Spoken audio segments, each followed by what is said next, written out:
Bom dia! Iniciando o ciclo de apresentações no setor de imunoquímica do LabCem do Hospital São Paulo, eu vou apresentar o tema podócitos no diagnóstico da hipertensão. Então, eu vou dar uma breve brevemente a anatomia e fisiologia renal para entrar no assunto que eu quero, que são os podócitos, que eu vou apresentar essas células para você e explicar um pouco da pesquisa que eu vou desenvolver. Bom, o sistema urinário ele é constituído por 2 rins, 2 ureteres, uma bexiga e uma uretra. Bom, então, aqui está, né, a anatomia do sistema urinário.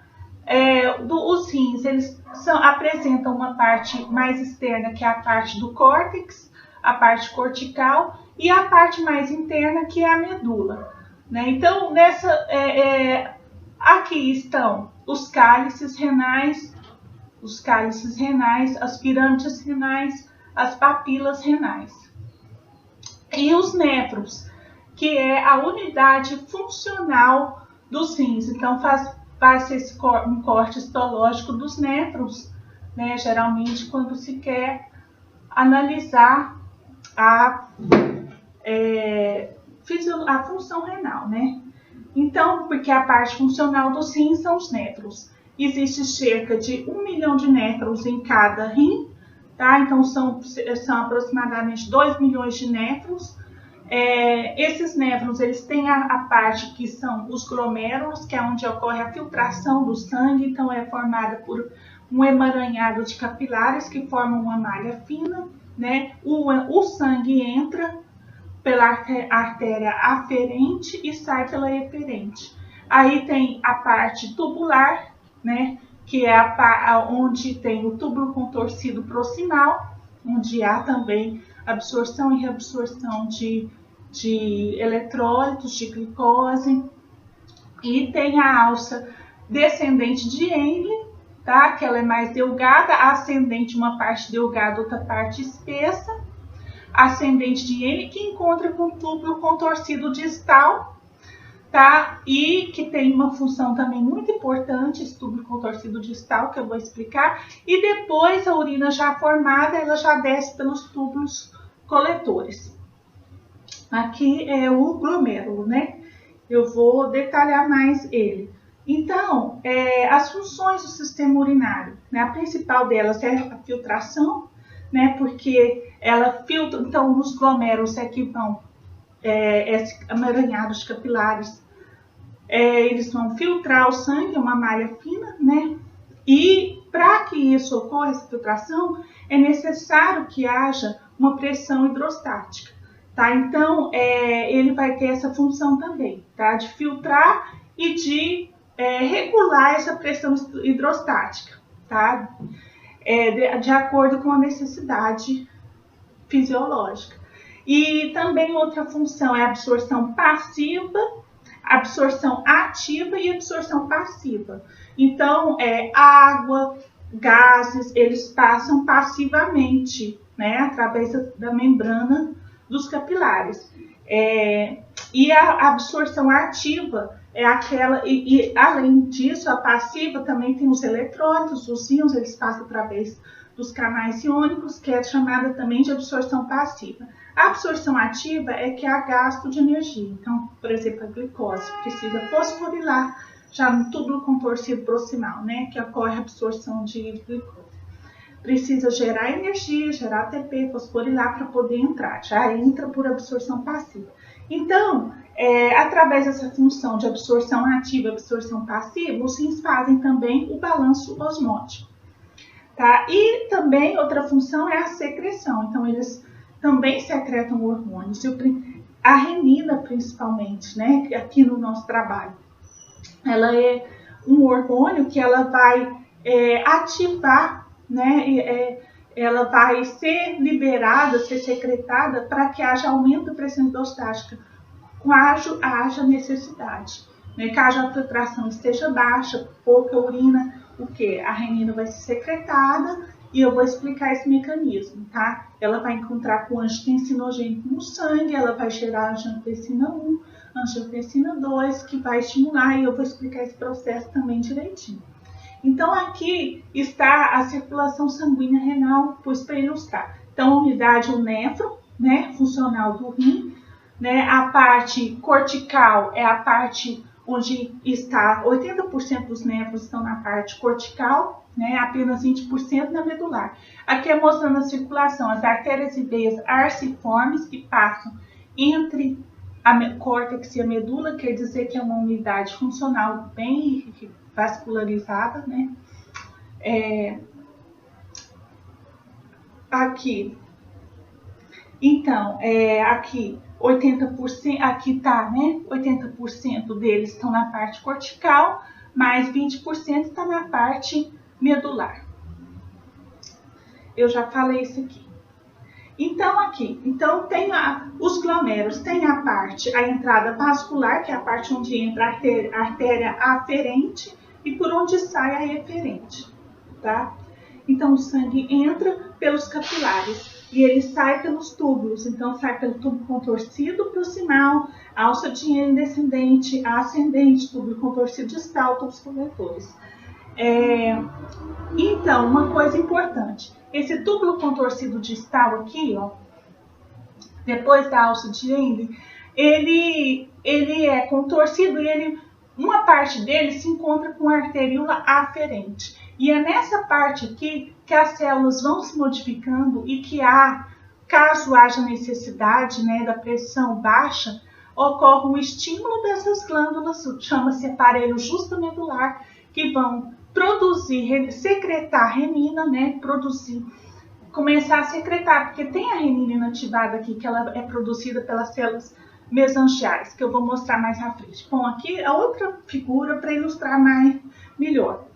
A arteríola aferente, ela é mais espessa, ela traz o sangue para dentro do glomérulo. E a eferente, ela é mais fina, porque ela tem uma constrição maior, porque ela precisa dar pressão para os rins, tá? Então, ela é mais fina, né? Ela tem uma maior pressão. E, principalmente nos casos que há a produção de renina, que precisa aumentar a pressão, aí ela se contrai, né? E gera uma maior pressão aqui dentro para que a filtração ocorra mais rapidamente, processe melhor. E aqui vai para o túbulo proximal, onde ocorre realmente a reabsorção, a secreção, né, a excreção, a troca do meio interno com o meio externo.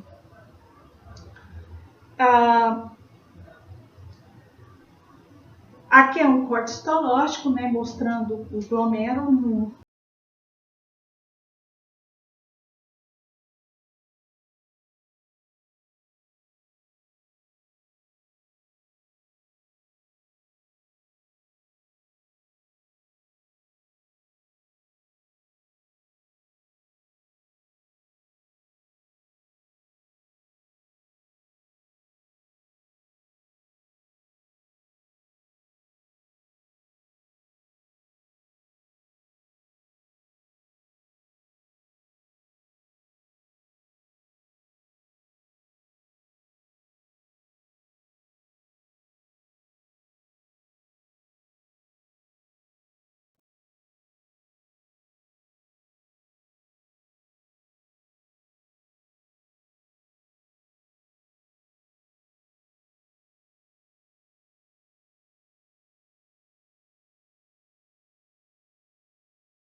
externa estão os podócitos.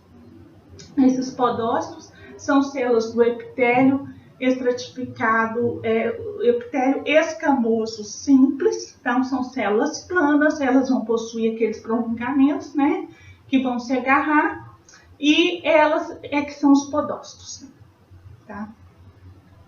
Então aqui tá ele de novo, né? O capilar glomerular e folheto visceral. Então a primeira camada, que é o endotélio, é um epitélio é um epitélio cilíndrico simples, né? Células cuboides cilíndricas. Tá? A segunda é a membrana basal de tecido conjuntivo, principalmente colágeno 4, e em seguida vem os podócitos, tá? Essas células aqui maiores do epitélio escamoso simples, então são células planas que têm esses prolongamentos, tá? E, bom, aqui tem também as células mesangiais, elas estão entre dois capilares, então antes da camada basal, entre um capilar e outro, estão as células mesangiais. Essas células, elas são secretoras de renina, tá? Elas agem também, tá? Então, elas são envolvidas pelas lâminas basais, pelas membranas basais. Essas células mesangiais, certo? Bom, então, como eu falei, revendo aqui de novo, né? A parte tubular do glomérulo, né? Vascular, onde o sangue entra pela aferente, onde sai pelo eferente. Aí a parte tubular é onde sai aqui no túbulo contorcido, o filtrado sai no túbulo contorcido proximal, a troca do meio interno e meio externo, né? Absorção de glicose, de aminoácidos, a maioria aminoácidos, proteína muito pouco, porque as proteínas elas são macromoléculas, então aqui no glomérulo elas não são filtradas, elas não entram, né? Em condições normais ela não entra, a não ser que haja uma normalidade, que haja proteína em excesso no sangue, aí acaba passando, mas normalmente não. Aí aqui também no estado normal, apenas a maioria do aminoácido, poucas proteínas, né, que vão ser absorvidas, né, e reabsorvidas.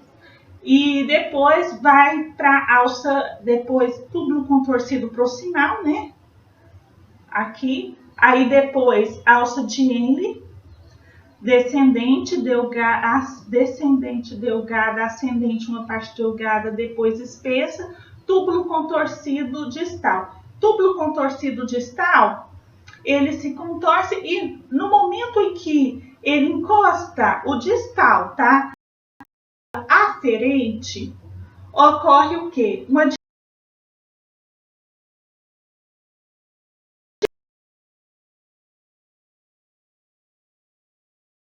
formato de glândula e é denominado de mácula densa.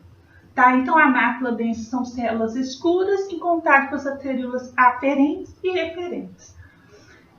E aqui está a renina inativada. Então, no caso de precisar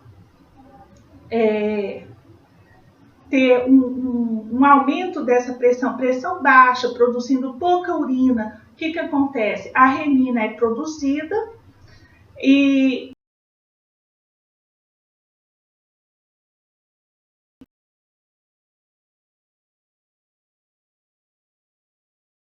que é produzido no fígado, e aí ela vai para o pulmão, e no pulmão ela encontra com a enzima conversora de angiotensina, que é a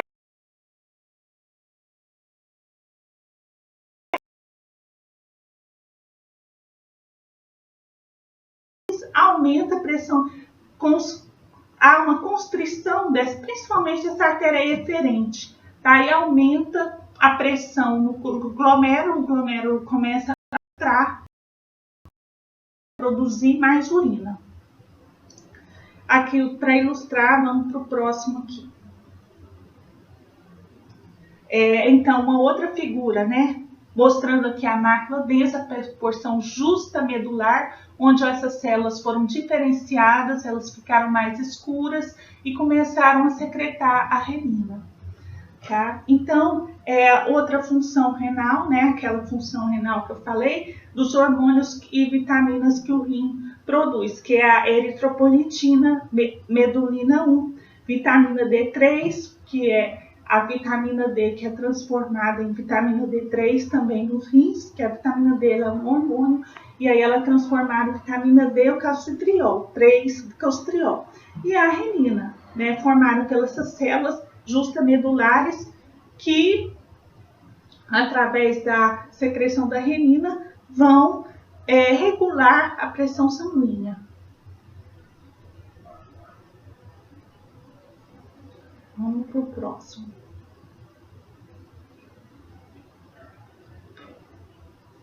Então, aqui, né, em condições, então, de patologias como a diabetes, né, a diabetes 1, a diabetes 2, a pré-eclâmpsia, tá? Outros tipos, né, de patologia. Então, a renina vai ser secretada pelas células justamedulares ali na mácula densa, vai encontrar com angiotensinogênio que é produzido no fígado, vai para o pulmão, vai encontrar com a ECA2, que é uma enzima que é encontrada no pulmão, enzima conversora da angiotensina, ela vai converter a renina com angiotensina, vai converter em angiotensina 1, e depois a ECA2, né, vai converter angiotensina 1 em angiotensina 2, isso lá no pulmão, tá? E vai lá para os rins causar constrição dos vasos periféricos para aumentar a pressão renal, tá? E aumento da pressão arterial. Também a angiotensina 2, ela vai promover, tá, a liberação de aldosterona. Então, a aldosterona é produzida pelas glândulas suprarrenais, que são aquelas que estão acima dos rins, tá? Então, na liberação de renina, né, na formação da angiotensina 2, vai ocorrer uma liberação de aldosterona, né, a partir do córtex da suprarrenal. E essa aldosterona, ela vai aumentar a absorção de sódio, né, de sal, o que vai fazer também aumentar essa pressão arterial, tá? Concentrar mais ali, tá? Para aumentar. Então, é isso, né? Isso no túbulo distal, na mácula densa.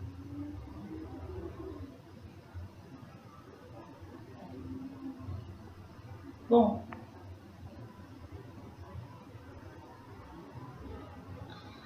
aqui são os podócitos, né? Eu mostrei essa figura antes.